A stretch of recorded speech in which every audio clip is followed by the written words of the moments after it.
All right, so all of this is happening in the span of just the last few minutes, where oil prices have apparently surged after Tehran's air defense activation reports.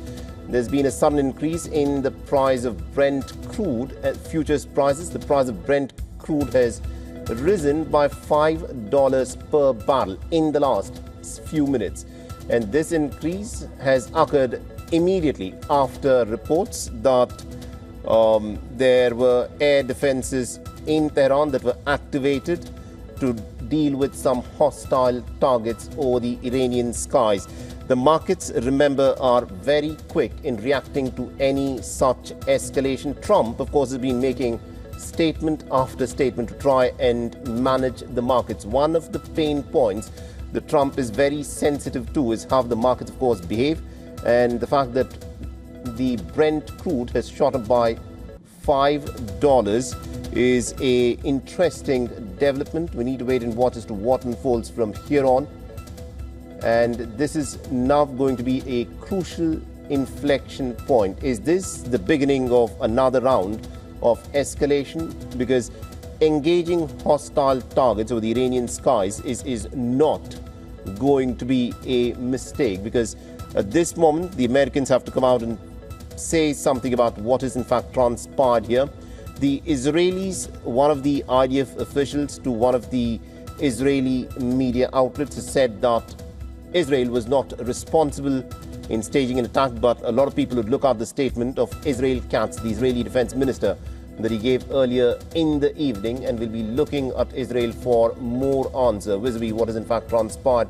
But at this moment, the war that Donald Trump had been talking is drawing down may have now hit another notch up the escalatory ladder, and things, of course, could go pretty much anywhere from here on, because this was not a part of any negotiation.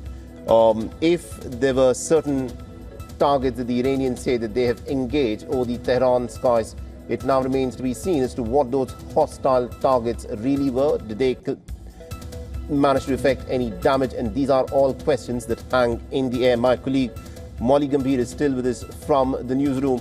Molly, everyone was expecting, as Donald Trump had been talking, that this war is now drawing down. But from what has transpired in the last 30 to 45 minutes, that does not appear to be the case.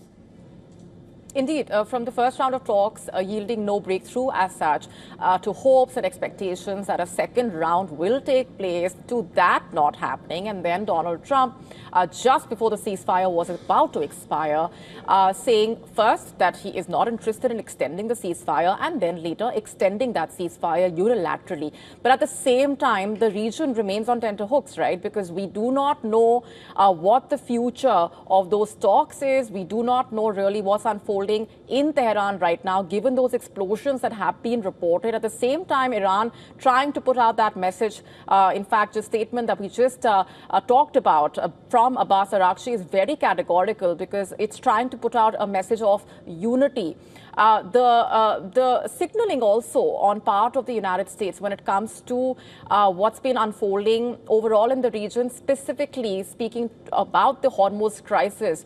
Because remember, Donald Trump has been under a lot of pressure, as reported domestically, also internationally, when it comes to easing these tensions, when it comes to easing the Strait of Hormuz crisis. Because remember, what happens at that critical choke point has far-reaching implications. Like we just spoke about the energy supplies, we just spoke about the immediate reaction coming in from the energy markets as well, because that choke point, of course, has been a crucial part of what's been unfolding, right? So we have to also wait and watch how the statements will be coming out from the two sides over the next few hours. And more specifically, we have to wait and watch whether or not this will actually be a point which leads to a further escalation of tensions from here onwards, which is not going to be good news, especially for the region. It's not going to be good news for the energy markets. There has been hope that the tensions will ease because of the kind of strain that the markets have been under already. Also,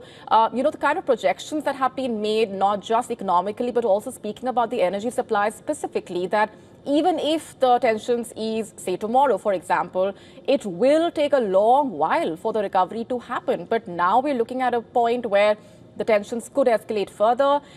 They could remain the same. So a lot of uncertainty in the air about, first, what's happening in Iran on the ground right now, given those explosions. Also about where things stand from here onwards between the US and Iran.